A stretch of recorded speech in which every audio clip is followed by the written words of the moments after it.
ان سنتوں پر عمل کرے بلکہ اس دنیا کو جنت کا نمونہ بنانے کے لیے حضور اکرم کی سیرت کے وہ تمام موتی ہر ضرورت مند تک پہنچائے۔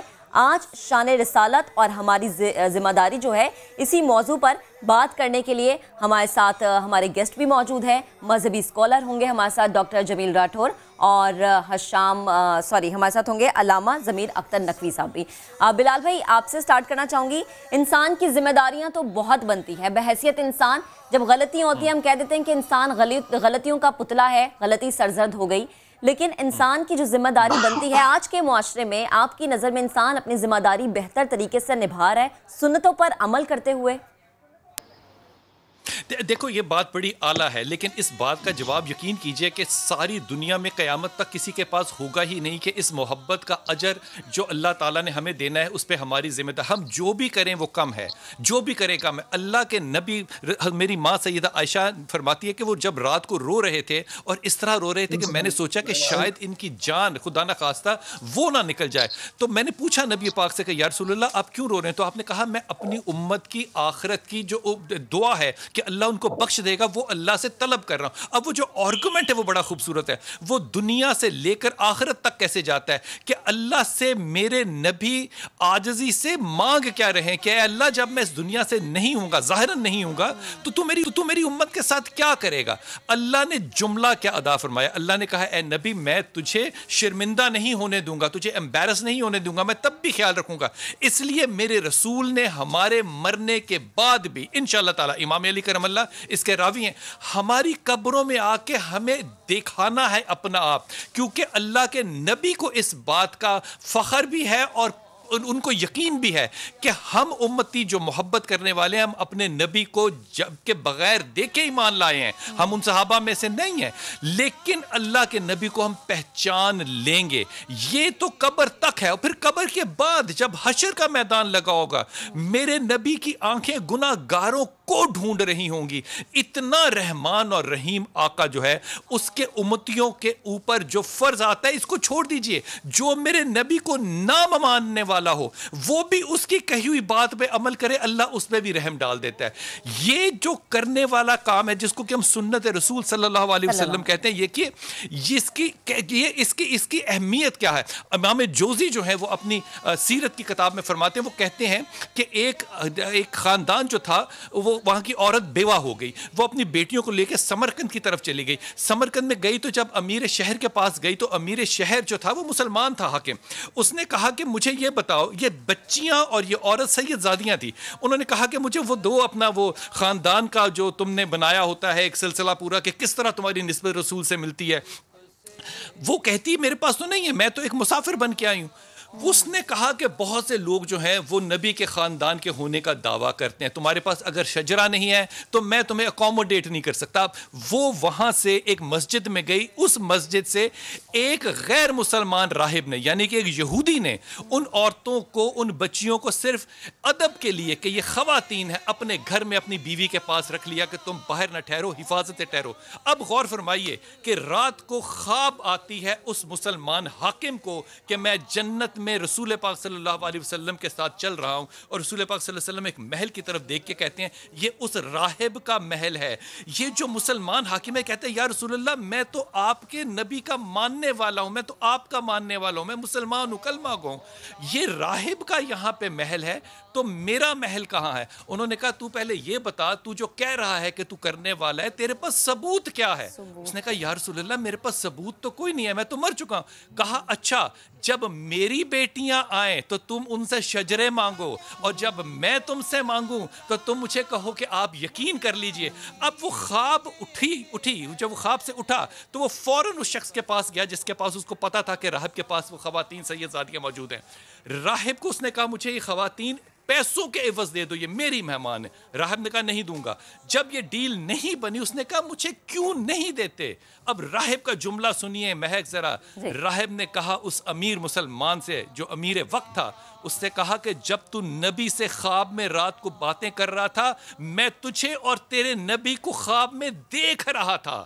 جس نے نبی کی آل کی خدمت اور محبت کی اللہ نے تو ان کو بھی بھاگ لگا دیے. سنت رسول ہمارے لیے, میں بڑی ذمہ داری سے جملہ کہہ رہا ہوں, یہ ہمارے لیے اللہ کی رحمت ہے, سمجھ آئے یا نہ آئے. آپ رسول پاک صلی اللہ علیہ وسلم کی سنت پہ چلیے, اختیار کیجئے. خدا اس میں بغیر کسی حیل حجت کے رحم ڈال دیتا ہے, برکت ڈال دیتا ہے, اس کو اس مقام تک لے جاتا ہے کہ دنیا تو ملتی ہے, آپ کو آخرت مل جاتی ہے, آپ کی آخرت بھی سنور جاتی ہے. بلال بھائی بہت خوبصورت باتیں. اب بریک کا کہا جا رہا ہے, بریک لیتے ہیں, بریک کے بعد واپس آتے ہیں.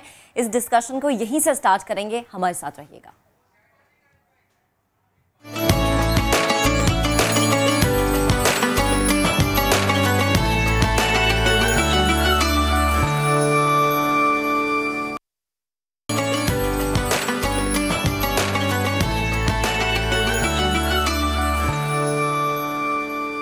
Welcome back once again. اور ہمارا موضوع ہے شان رسالت اور ہماری ذمہ داری. ہماری ذمہ داری تو بہت زیادہ بنتی ہے, اور اگر ہر انسان اپنی ذمہ داری اپنے طور پر پوری کرے تو وہ کسی کو یہ کہنے کے قابل نہیں ہوگا کہ اس نے اس کا حق ادا نہیں کیا یا پھر اس کی ذمہ داری رہ گئی ہے. ہمارا پینل بھی ہمیں جوائن کر چکا ہے. مذہبی اسکالر علامہ ضمیر اختر نقوی صاحب ہمیں جوائن کر چکے ہیں. اس کے ساتھ ہی ساتھ جمیل راٹھور صاحب بھی ہمیں جوائن کر چکے ہیں, مذہبی اسکالر ہیں. اور ساتھ ہی ساتھ بلال بھائی تو ہمارے ساتھ شروع سے موجود ہیں. جمیل راٹھور صاحب, آپ سے گفتگو کا آغاز کرنا چاہوں گی. بریک پر جانے سے پہلے بلال بھائی بڑی خوبصورت بات کر رہے تھے. انہوں نے ایک واقعہ سنایا کہ جب ثبوت مانگا گیا تھا بلال بھائی, تو یہ کہا گیا کہ مجھ سے تم ثبوت مانگ رہے ہو. میں چاہوں گی کہ آپ اس واقعے کو ایک دفعہ دوبارہ سے چھوٹا سا کر کے ذرا ریپیٹ کر دیں, اور پھر اسی پہ میں جمیل راٹھور صاحب سے ایک سوال پوچھنا چاہوں گی. بہت شکریہ. پہلی بات تو یہ کہ جمیل بھائی جب موجود ہوں اور ضمیر بھائی موجود ہوں تو کسی کو بولنے کا موقع اور ملنا کوئی نہیں ہے, یہ میں آپ کو پہلے بتا رہا ہوں, کیونکہ یہ عاشق رسول صلی اللہ علیہ وسلم ہے. اللہ کا بڑا ہی شکر ہے. سب کو بہت سلام. میں یہ کہہ رہا تھا کہ جب ہم یہ بات کرتے ہیں کہ ہمارا کیا فرض ہونا چاہیے کہ رسول پاک صلی اللہ علیہ وسلم کی جو سنت اور سیرت ہے اس پہ ہمیں کیا کرنا چاہیے, تو میرا تو یہ ایمان ہے نقوی صاحب کے سوائے اقتباء کے اور ہمیں کچھ بھی نہیں کرنا چاہیے, اور وہ بھی شاید اس احسان کا بدلہ ہم نہیں چکا سکتے. جب ہم لوگوں سے شہادت مانگتے ہیں, میں امام جوزی کا واقعہ سنا رہا تھا بچی کو, تو وہ جو واقعہ ہے امام جوزی کا, وہ ان خاندانوں کے نسبتوں کا اور واسطوں کا تعلق کا ثبوت شجروں کی صورت میں مانگ رہے تھے جو امیر شہر وہ نہیں دے سکے. لیکن رسول پاک صلی اللہ علیہ وسلم وہ خواب میں جب آئے تو انہوں نے اس شخص کو بشارت دی جنت کی جس نے بھی کلمہ بھی نہیں پڑھا تھا, لیکن اس نے میرے رسول کے خاندان کی بچیوں کی حفاظت اور ان کی توقیر اور عزت کی تھی. یہ واقعہ سوال کے طور پہ پیش کر رہا ہوں کہ ہم یہ کہتے ہیں کہ ہمیں اتباع رسول کرنی چاہیے, لیکن وہ جو بچہ یہودی کا تھا ڈاکٹر صاحب اور جمیل صاحب, جو یہودی کا بچہ تھا جس نے میرے نبی کو صرف دیکھا تھا اور محبت میں ملوث ہو گیا تھا, اور جب وہ بیمار تھا اور اس کے باپ کے کہنے پہ اس نے اپنے باپ سے کہا کہ بلا کر لائیں رسول کو, اور نبی پاک چاروں صحاب حضرت علی, حضرت عمر, حضرت عثمان اور حضرت ابو بکر صدیق کے ساتھ وہاں گئے, اور اس بچے نے صرف کلمہ پڑھا تھا اور کوئی عمل نہیں کیا تھا. رسول پاک صلی اللہ علیہ وسلم کو دیکھ کے محبت کی اور صرف کلمہ پڑھا اور مر گیا. نبی اس کی قبر میں خود اترے اور شرابور پسینے میں باہر آئے, تو جب صحاب نے پوچھا کہ یا رسول اللہ اتنے شرابور تھے, کیا قبر میں جگہ نہیں تھی؟ کہا تم نے دیکھا نہیں, اتنے فرشتے تھے قبر میں کہ جگہ پاؤں رکھنے کی نہیں مل رہی تھی. جب ہم یہ گفتگو سوچتے ہیں کہ ہمارا کیا فرض ہے, کیا ہم واقعی ڈاکٹر صاحب اپنی زندگیوں میں یہ فرض کبھی پورا کر بھی سکتے ہیں؟ بسم اللہ الرحمن الرحیم. سب سے پہلے تو میں اپنے بھائی بلال قطب صاحب کو سلام محبت پیش کرتا ہوں, رمضان کی مبارکباد, اور آپ کے وسیلے سے اور روئے زمین کے مسلمانوں کو اس ماہ رمضان کی ماہ سیام کی مبارکباد. اور دوسرا یہ شرف کافی دن بعد مل رہا ہے کہ بلال بھائی سے میں مخاطب ہو رہا ہوں. بات یہ ہے کہ بلال بھائی حضور اکرم صلی اللہ علیہ وسلم کی اتباع تو بہت بڑی بات ہے, بہت ہی اعلیٰ مقام ہے. اللہ تبارک و تعالی جل وعلا نے اپنے حبیب کو ایسی شان عطا فرمائی تھی, جو چند لمحے میرے آقا کی زیارت کر لیا کرتا تھا, اللہ تبارک و تعالی اس کی بھی مغفرت فرما دیا کرتا تھا. مثال کے طور پر میں آپ ہی کی بات سے کنیکٹ کرتے ہوئے واقعہ سنانا چاہوں گا جو سیاہ ستہ میں موجود ہے. جنگ کا موقع ہے اور مختلف طرف سے ہتھیار چل رہے ہیں ایک دوسرے کے خلاف. یکا یک ایک بدو کی نگاہ رخ محمد مصطفیٰ پر پڑتی ہے اور وہ اپنا گھوڑا موڑ کر آقا کریم علیہ الصلوۃ والتسلیم کی بارگاہ میں آتا ہے اور کہتا ہے کہ آپ اے محمد آپ کس چیز کی ضمانت دیتے ہیں؟ سرکار کائنات صلی اللہ علیہ وسلم نے فرمایا میں تجھے جنت کی ضمانت دیتا ہوں. تو بلال بھائی یہ دیکھیے کہ یہ اس بدو کا بھی یقین تھا کہ اگر دنیا میں رہتے ہوئے جنت کی ضمانت کوئی دے سکتا ہے تو آمنہ کا لال محمد عربی دے سکتا ہے. کیا بات ہے، کیا بات ہے. تو اب بلال بھائی آپ کی توجہ، آپ کا رسپانس چاہوں گا. پھر وہ شخص کہتا ہے کہ پھر اگر جنت کی ضمانت دیتے ہو تو کلمہ پڑھائیے. حضور اکرم تاجدار کائنات صلی اللہ علیہ وسلم اسے کلمہ پڑھاتے ہیں اور وہ فرتے جذبات سے زخمی تھا، نیچے اترنے لگتا ہے، اپنی نالین سے پیر اٹکتا ہے اور سر کے بل گرتا ہے اور وہیں اس کی جان نکل جاتی ہے. اب ضمانت دینے والے آقا محمد عربی صلی اللہ علیہ وسلم فرماتے اپنے اصحاب سے کہ اگر کسی جنتی کو دیکھنا ہو تو اس تازہ تازہ ایمان لانے والے اعرابی کی زیارت کر لی جائے. تو حضور اکرم تاجدار کائنات صلی اللہ علیہ وسلم کی اتباع اور آپ کی پیروی کا تو بڑا اعلیٰ مقام ہے بلال بھائی.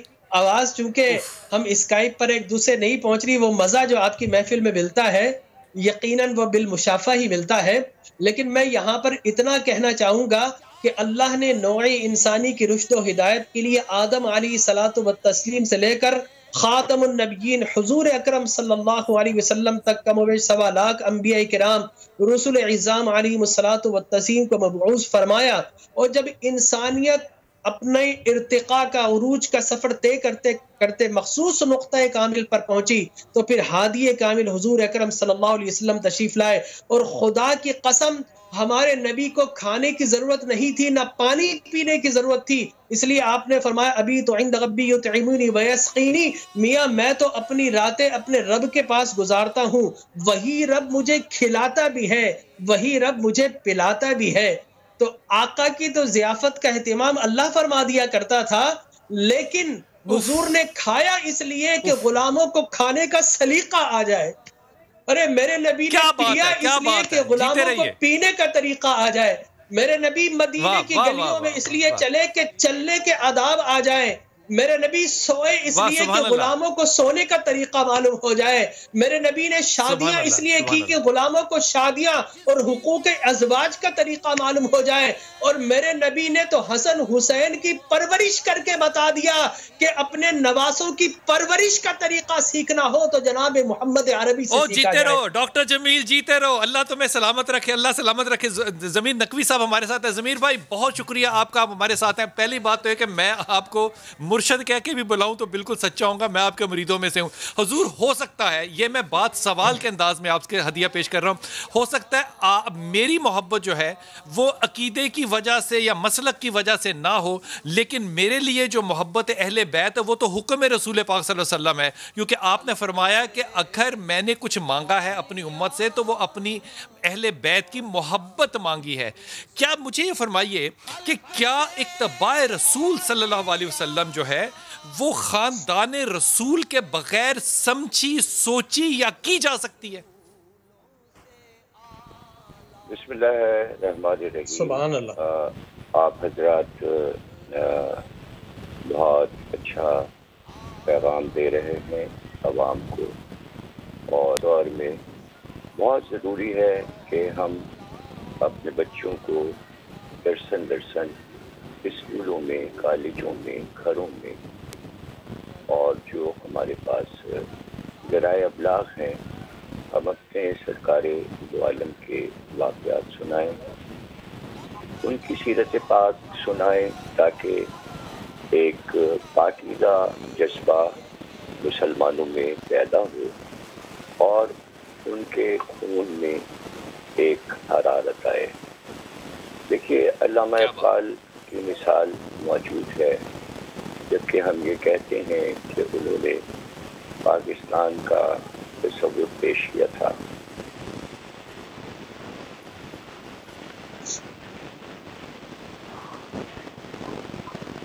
یہ لائن کٹ گئی بھائی.